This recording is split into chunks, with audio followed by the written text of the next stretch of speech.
Hello दोस्तों, कैसे हैं आप सभी लोग। दोस्तों, हम सभी लोग डेली बेसिस पर बैंक्स में लेन देन करते हैं, और चाहे वो किसी तरह की ऑनलाइन ट्रांजैक्शन हो या कैश डिपॉजिट हो या किसी तरह का चेक हो, तो हम ये सारी ट्रांजैक्शन और पेमेंट्स की ट्रांजैक्शंस करते रहते हैं। दोस्तों, आज हम इस वीडियो में आपके लिए एक इम्पॉर्टेंट लीगैलिटी की बात करेंगे, जो कि आपकी चेक पेमेंट और उसके डिसऑनर से जुड़ी हुई है। तो जानते हैं क्या होता है चेक, उसके कंपोनेंट्स क्या होते हैं, कैसे चेक डिसऑनर होता है और क्या इसका कानूनी महत्व है। हेलो दोस्तों, आप सभी का हमारे यूट्यूब चैनल लॉ एजुकेटर्स में स्वागत है। आज हम चेक से जुड़ी सभी इंपॉर्टेंट बातों और उससे जुड़ी लीगैलिटी के बारे में जानेंगे, तो वीडियो को अंत तक जरूर देखें।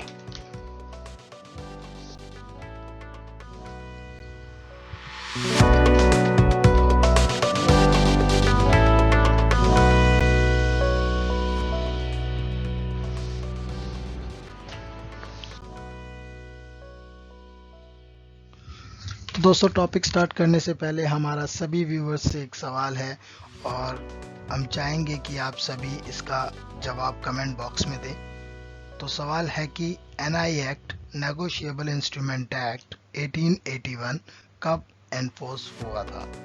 तो दोस्तों, सवाल दोबारा से जान लीजिए। Negotiable instrument act, NI act 1881 कब एनफोर्स हुआ था। आपके ऑप्शंस हैं: ऑप्शन ए 1 सितंबर 1881, option B 1 April 1881, option C 1 March 1882 and 9 दिसंबर 1881। तो आप जल्द से इसका सही जवाब हमें दीजिए, और वीडियो के लास्ट में हम इसका जवाब आपको बताएंगे। वीडियो को स्टार्ट करते हैं और जानते हैं कि चेक का मीनिंग क्या होता है।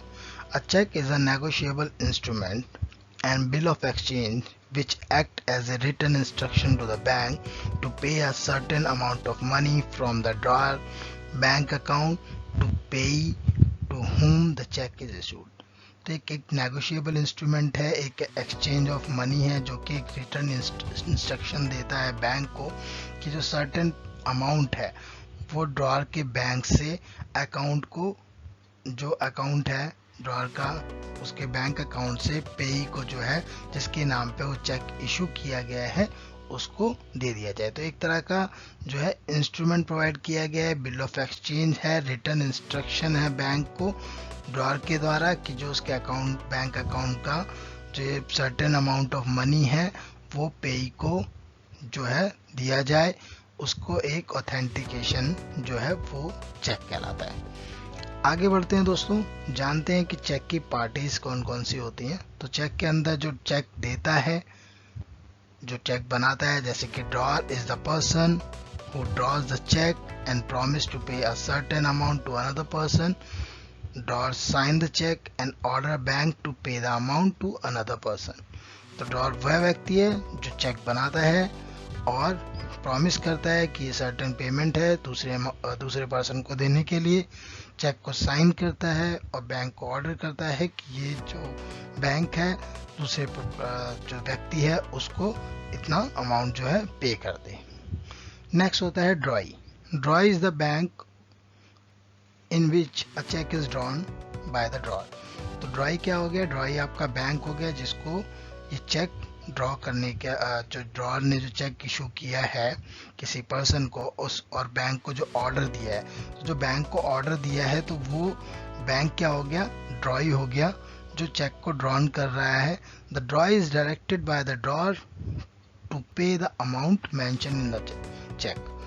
तो जो ड्रॉई है वो ड्रॉर के द्वारा डायरेक्ट किया गया है कि उसे जो चेक में मेंशन अमाउंट है वो पे करना है। अब आता है तीसरा, पेई। तो दोस्तों, पेई क्या होता है? पेई वो होता है जो पेमेंट रिसीव कर रहा है, एक बेनिफिशियरी है जिसके पास पेमेंट आ रही है। फॉर एग्जांपल, ड्रॉर हूं मैं और मैंने एक चेक साइन किया आप लोगों के नाम पे, तो आप जो हैं वो पेई हो गए हैं और जो बैंक है वो ड्रॉई हो गया है। तो ये है पार्टीज टू अ चेक। आगे बढ़ते हैं दोस्तों, जान लेते हैं कंपोनेंट ऑफ चेक्स। तो ये यहाँ पे एक चेक की जो है कॉपी है, एक सैम्पल कॉपी है, जहाँ पर आप देख सकते हैं कि किस तरह से। तो इम्पॉर्टेंट जो कंपोनेंट्स होते हैं एक चेक के वो क्या होते हैं। तो पहला है डेट ऑफ चेक इशू। तो यहाँ पर जो डेट आपको दिख रही है DDMM फॉर्मेट में, तो वो आपका date of issue, cheque issue हो गया। नेम ऑफ पे, तो जहाँ पर पे है, पे के बगल में जो मैंने रेड मार्क करा हुआ है, हाइड किया हुआ है, वहाँ पर पे का नेम आ जाएगा। सम ऑफ मनी में जैसे 5000 ओनली यहाँ पर मेंशन है, ये सम ऑफ मनी हो गया। अमाउंट इन नंबर्स, जैसे 5000 जो है नंबर्स में मेंशन किया गया है। प्री प्रिंटेड अकाउंट नंबर, तो जैसे कि आप देख रहे हैं छोटा सा अकाउंट नंबर है, जो कि हालांकि हाइड किया हुआ है, बट इसमें आपको जो है अकाउंट नंबर के नाम से मैंने इसे मार्क किया हुआ है, वो पूरा अकाउंट डिटेल है। सिग्नेचर ऑफ ड्रॉर, तो ड्रॉर के जो सिग्नेचर है, जहाँ पर सिग्नेचर का एक आप देख रहे हैं सेक्शन बना हुआ है, तो वहाँ पर जो है सिग्नेचर है।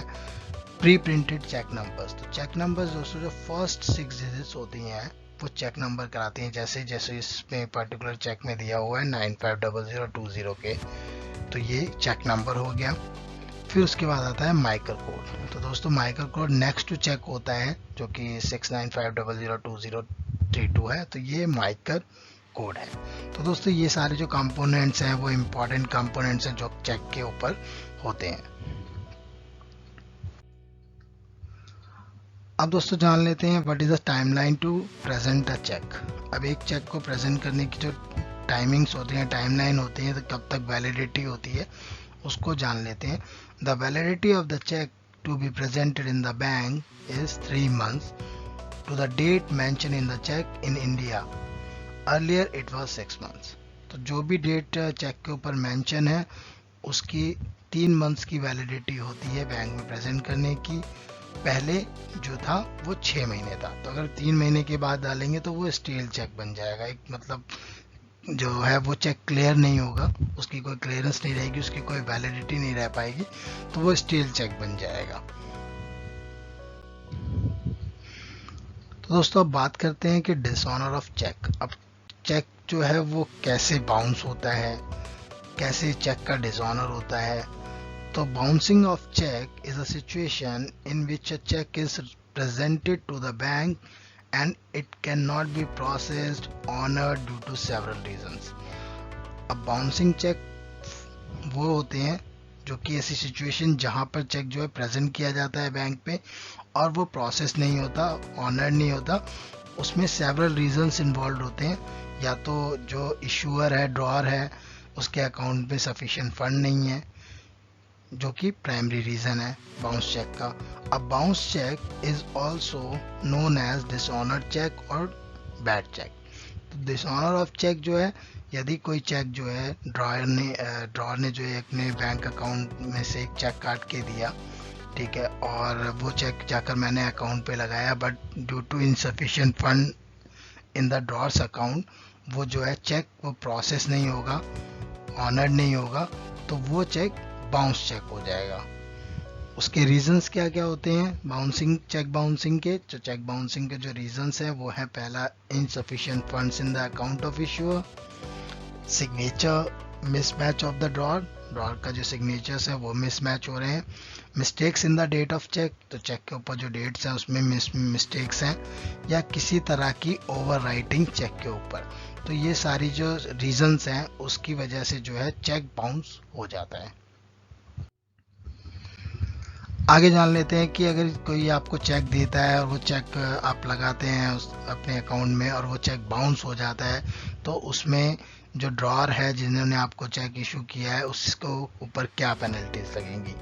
तो as per the section 138 of the negotiable instrument act 1881, dishonour of cheque due to insufficient fund in drawers. तो ये इंपॉर्टेंट चीज़ है कि जो सेक्शन 138 है नेगोशिएबल NI एक्ट 1881 का, वो यह कहता है कि जो भी चेक डिसऑनर हो रहा है किस रीज़न से, इनसफिशिएंट फंड्स जो अकाउंट्स में हैं, ड्रॉअर के अकाउंट में अगर इनसफिशिएंट फंड होता है और उसके चलते कोई चेक डिसऑनर हो जाता है तो वह एक क्रिमिनल ऑफेंस है। तो दोस्तों बहुत बड़ा ऑफेंस है अगर आपको कोई चेक देता है और वो इनसफिशिएंट फंड्स के चलते जो है डिसऑनर हो जाता है, बाउंस हो जाता है, तो वो ड्रॉअर के ऊपर एक क्रिमिनल ऑफेंस लग जाता है। ड्रॉअर कैन बी पनिश्ड, अब यहाँ पे पनिशमेंट की बात आ गई है दोस्तों। Drawer can be punished with the imprisonment of up to 2 years और एंड, या तो दोनों चीज़ें होंगी या दोनों में से एक, या तो फाइन। तो यहाँ पर क्या है, 2 साल की सज़ा या फिर जो भी चेक बाउंस था, जितने भी अमाउंट का चेक बाउंस हुआ है उसका डबल एज ए फाइन जो है ड्रॉअर को देना होगा। जैसे कि मान लीजिए 10,000 रुपये का चेक था और वो बाउंस हो गया, तो जब ये उसको पनिशमेंट मिलेगी या पेनल्टी लगेगी, तो पेनल्टी के केस में या तो उसे पनिशमेंट मिल सकती है 2 साल की इम्प्रिजनमेंट, या फिर उसे क्या कहते हैं 20,000 रुपीज़ का जो है, मतलब 10,000 का चेक था और उस पर डबल ट्वाइस अमाउंट पे जो है उतना फाइन लग जाएगा 20,000 रुपीज़ का, या फिर दोनों 2 साल की सज़ा और 20,000 रुपये का जुर्माना। साथ के साथ दोस्तों एक सिविल सूट भी फाइल किया जा सकता है ड्रॉअर के against for the recovery of cheque bounced amount. तो जो भी अमाउंट बाउंस हुआ है, चेक 10,000 का चेक था और वो चेक बाउंस हो गया, तो रिकवरी के लिए, मनी की रिकवरी के लिए, अमाउंट के लिए सिविल सूट भी फाइल किया जा सकता है। Banks can also charge some amount as penalty for themselves in case of bouncing of check। तो देखेंगे आप जब बैंक भी चार्जेस देते हैं, कई बैंकों में 500 रुपये चार्ज है बाउंसिंग चार्ज, किसी बैंक में 750 रुपये बाउंसिंग चार्जेस है। तो इन सारे, जैसे कि क्रिमिनल ऑफेंस हो गया, फिर सिविल सूट हो गया, और साथ के साथ बैंक्स भी जो है पेनल्टीज चार्ज करता है। आगे चलते हैं और बात करते हैं कि यदि चेक बाउंस हो जाता है तो हम क्या कर सकते हैं। चेक बाउंस हो जाता है तो इस केस में क्या कर सकते हैं। अगर आपको किसी ने चेक दिया और वो चेक बाउंस हो गया तो उस केस में आप क्या करेंगे। तो पहले तो यदि चेक बाउंस होता है तो आप एक लीगल कंप्लेन करेंगे अंडर द सेक्शन 138, जो कि मैंने आपको पहले ही बताया, NI एक्ट सेक्शन 138 के अंडर आप जो है लीगल कंप्लेन करेंगे, और जो भी चेक है अगेंस्ट द ड्रॉअर, जो भी ड्रॉअर जिन्होंने आपको चेक इशू किया है उनके अगेंस्ट एक आप लीगल कंप्लेन करेंगे under section 138। Second, a holder can also file a civil suit against the drawer for the recovery of amount simultaneously. तो साथ के साथ आप सिविल सूट भी कर सकते हैं कि अमाउंट जो है उसकी रिकवरी हो जाए। तो पहली चीज़ हो गई कि अंडर NI एक्ट के सेक्शन 138 के चलते आप उसकी एक लीगल कंप्लेंट कर सकते हैं, जिसके तहत जो है उस पर पेनल्टीज लग जाएगी, पनिशमेंट लग जाएगी। सेकंड, आप सिविल सूट भी कर सकते हैं ताकि आपका जो चेक बाउंस हुआ है जिसमें जो अमाउंट था उसके अमाउंट की रिकवरी के लिए। In case of bouncing of a cheque due to some mistake in writing of cheque such as an error in name, date, amount, holder can ask drawer to issue a new cheque in favour of holder. तो ऐसे case में यदि जहाँ पर किसी तरह की mistake हो गई है राइटिंग में, या फिर चेक में किसी नेम का एरर हो गया है, डेट है, अमाउंट है, तो इस तरह का अगर इशू आता है, एरर आता है, तो वहाँ पर जो है जो होल्डर है जिसको नाम पे चेक इशू किया गया है वो ड्रॉअर को नया चेक इशू करने के लिए कह सकता है। तो ये 3 चीज़ें हैं जो कर सकते हैं हम चेक बाउंस की सिचुएशन में। अब जान लेते हैं कि यदि चेक बाउंस होता है तो उसका अगर हम कोई केस करते हैं लीगल, जैसे जाते हैं फॉर एग्जांपल अगर हम पनिशमेंट के लिए जाते हैं NI एक्ट के सेक्शन 138 के तहत, या फिर हम सिविल सूट के लिए जाते हैं, तो किस तरह के एसेंशियल डॉक्यूमेंट्स जो हैं वो रिक्वायरमेंट होगी उनकी। तो पहला होगा copy of the notice given to the drawer. तो जो ड्रॉअर को आपने एक नोटिस सेंड करेंगे, जब भी चेक बाउंस होगा, चेक बाउंस के बाद आपको ड्रॉअर को एक नोटिस देना है। उस नोटिस के बाद जो कॉपी होगी एक तो वो चाहिए होगी, दूसरा proof of service of notice, receipt of registered post. जो रिसिप्ट होगी रजिस्टर्ड पोस्ट की, एक वो रिक्वायरमेंट होगी कि आपने जो है नोटिस सर्व करा है रजिस्टर्ड पोस्ट के द्वारा, तो उसकी रिसिप्ट रिक्वायरमेंट होगी। उसके बाद ओरिजिनल डिसऑनर्ड चेक, जो चेक बाउंस होकर आया है वो ओरिजिनल चेक आपके रिक्वायरमेंट होगा। Cheque return memo issued by the bank upon the dishonour of cheque, तो जो चेक बाउंस हुआ है उसके साथ एक रिटर्न मेमो आता है, चेक रिटर्न मेमो, जो कि एक स्लिप होती है जो बैंक के द्वारा प्रोवाइड की जाती है। वो स्लिप भी जो है आपको एसेंशियल डॉक्यूमेंट्स में देनी होती है। उसके बाद है proof of the existence of legal enforceable डेप्ट ऑन द ड्रॉअर, तो किसी तरह का एग्जिस्टेंस है, कोई बिल है जिसके अगेंस्ट में उसने पेमेंट किया और उसे वो पेमेंट देनी थी, जो कि उसे लीगली इन्फोर्सेबल है उस पेमेंट को करने के लिए, उस तरह का कोई प्रूफ भी साथ के साथ देना होगा। तो ये सारे जो हैं एसेंशियल डॉक्यूमेंट्स हैं जो कि प्रोवाइड करने होते हैं केस फाइल करने के लिए। अब मैं बात कर लेता हूँ कि लिमिटेशंस क्या होती हैं, लिमिटेशन पीरियड क्या होते हैं जो चेक डिसऑनर्ड केसेस होते हैं। तो पहले तो नोटिस सेंड किया जाता है, तो नोटिस सेंड किया जाता है जब भी चेक बाउंस होगा, उस चेक बाउंस होने के बाद जब वो चेक आपके पास रिसीव हो जाएगा, पहले ड्रॉअर ने आपको चेक दिया, चेक आपने बैंक में लगाया, चेक लगाने के बाद वो चेक बाउंस हो गया और उसके ब्याह पे बैंक ने आपको बाउंसिंग रिसिप्ट दे दी डिसऑनर ऑफ चेक की। तो उस डिसऑनर ऑफ चेक की जो रिसिप्ट मिलेगी आपको, उससे 30 दिन के अंदर आप उसे नोटिस सेंड करेंगे ड्रॉअर को। पेमेंट रिवर्ट के लिए 15 डेज का वेट करेंगे। नोटिस जैसे ही नोटिस रिसीव करेगा उसके 15 डेज में उसको पेमेंट या तो रिटर्न करनी होगी या फिर उस पेमेंट के अगेंस्ट, उस नोटिस के अगेंस्ट जवाब देना होगा। आपको लीगल कंप्लेंट कब फाइल करनी है? यदि आप पेमेंट रिसीव नहीं करते within the notice period of 30 days from the date of expiring of 15 days of notice period. जब आपने पेमेंट रिवर्ट के लिए, पेमेंट रिसीविंग के लिए 15 डेज का जो टाइम दिया था, अगर उस तक भी आपका नोटिस पीरियड जो है वो 30 डेज बाद नोटिस भेज दिया, फिर उसके बाद आपने पेमेंट के लिए 15 डेज वेट किया, उसके बाद अगर नहीं आपका पैसा आता है या फिर किसी तरह का रिप्लाई नहीं आता है और वो डेट भी एक्सपायर हो जाता है, वो नोटिस पीरियड का टाइम है वो भी एक्सपायर हो जाता है, तो आप लीगल कंप्लेंट फाइल कर सकते हैं।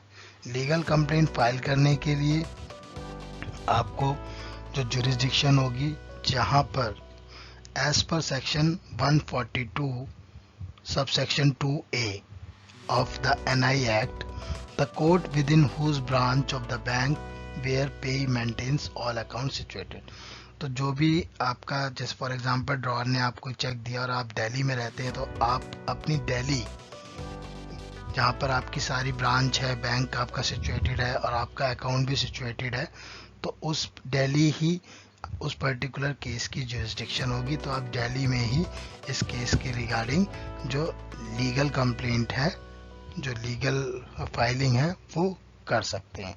Will have jurisdiction to try the offence, तो ये जुरिस्डिक्शन आपकी दिल्ली की रहेगी।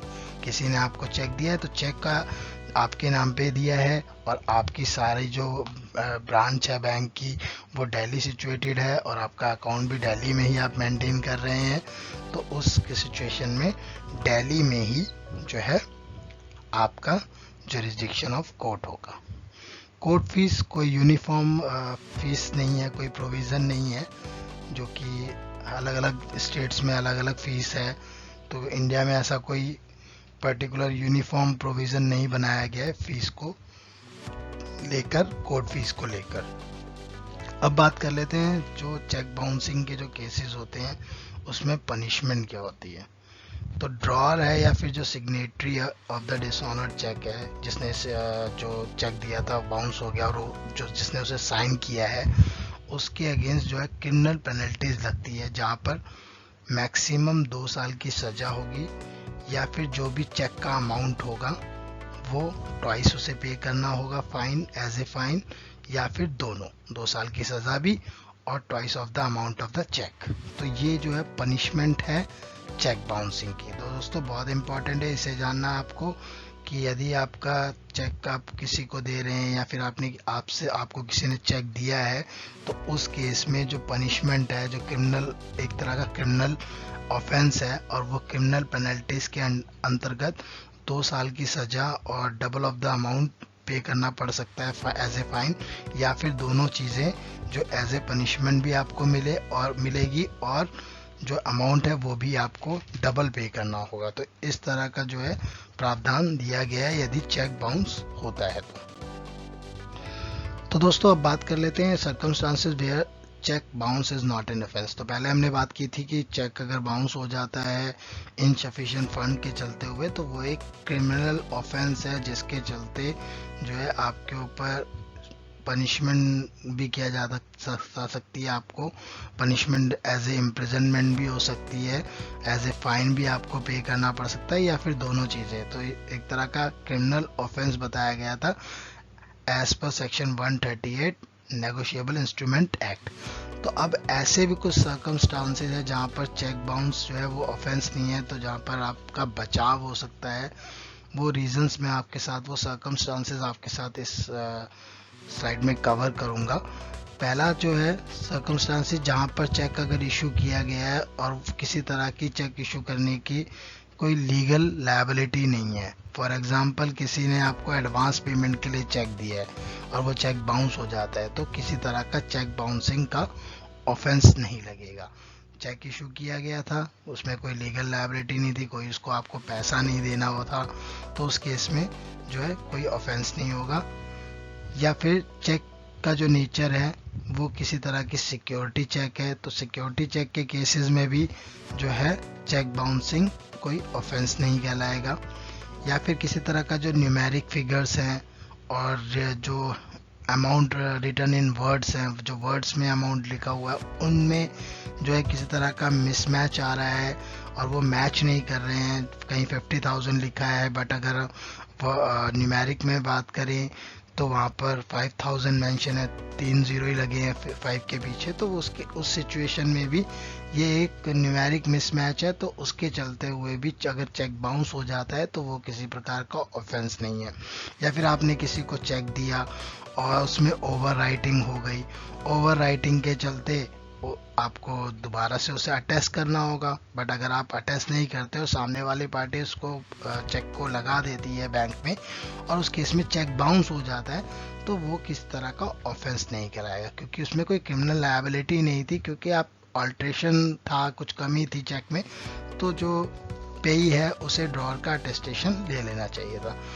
या चेक मल्टीलेटेड है, अलग अलग एक ही चीज़ के लिए 2-2 3-3 चेक्स दे दिए गए हैं, तो उस केसेस में भी अगर चेक बाउंस होता है तो वो किसी प्रकार का ऑफेंस नहीं होता। या फिर चेक कोई है चैरिटेबल ट्रस्ट के इन नेचर ऑफ गिफ्ट या डोनेशन के लिए, अगर कोई चेक इशू किया गया है किसी चैरिटेबल ट्रस्ट को, उसका नेचर क्या होना चाहिए था, गिफ्ट और डोनेशन का, तो उस केस में अगर कोई चेक बाउंस हो जाता है तो वो भी कोई ऑफेंस नहीं कहलाता है।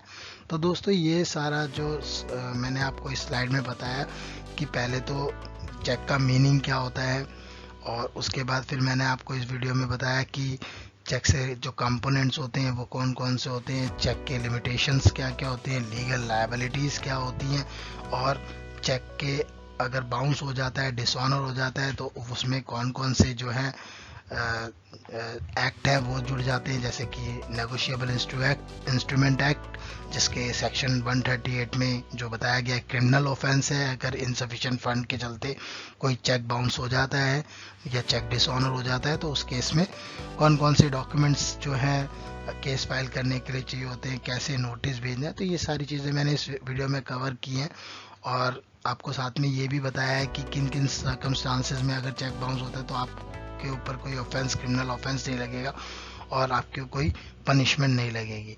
तो दोस्तों ये सारी चीज़ें मैंने इस वीडियो में कवर करी है। मैं आशा करता हूँ आप सभी को ये वीडियो पसंद आई होगी, तो अपने फीडबैक हमें कमेंट सेक्शन में मेंशन करें। और दोस्तों स्टार्टिंग ऑफ द वीडियो मैंने एक क्वेश्चन पूछा था जहाँ पर कि एनआई एक्ट का जो एनफोर्समेंट है वो कब हुआ था, कब एनफोर्स हुआ था NI act, negotiable instrument act 1881। तो जो इसका आंसर है दोस्तों वो सी है। तो इसका आंसर है 1 मार्च 1882। तो दोस्तों ये इसका आंसर है। मैं आशा करता हूँ कि आप सब लोग मुझे इसी तरह से मेरी वीडियोस को देखेंगे और इसी तरह से मुझे प्यार देंगे, लॉ एजुकेटर्स को और आगे बढ़ाएंगे। तो मैं आप सभी से रिक्वेस्ट करता हूँ जिन्होंने भी मेरे चैनल को अभी तक सब्सक्राइब नहीं किया है तो वो जल्द से जल्द चैनल को सब्सक्राइब करें, वीडियो को शेयर करें, लाइक करें और कमेंट करें। तो ऐसी वीडियोस के लिए, इसी तरह की लीगल वीडियोस के लिए, लॉ से रिलेटेड टॉपिक्स के लिए आप बने रहें हमारे साथ लॉ एजुकेटर्स के साथ। धन्यवाद। Thank you for watching videos. Stay tuned to Law Educators for more videos and updates. Have a nice day.